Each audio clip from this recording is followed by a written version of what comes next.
សាច់រោសាច់នឹកក្នុងខ្យល់ខ្យល់គួយប៉ើងវើមកផុតឆ្ងាយត្រានត្រើយចាប់ពីស្អែកនេះទៅបងត្រូវឃ្លាតអូនហើយ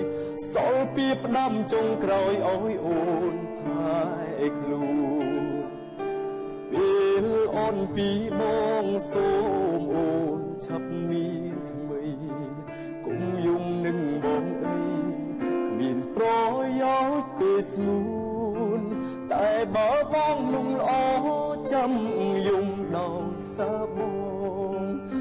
ងមិនមែនជាបងដូចពីนุ่มទេបងគង់ដែលហ៊ានចាកចេញពីជីវិតអូនបងនឹងដែរអត់តម្លៃអាចក្បែរបងធ្វើទាំងបងខំមិនមែនលោកនឹងបាញ់ជាទេតែបើខឹងឬសោក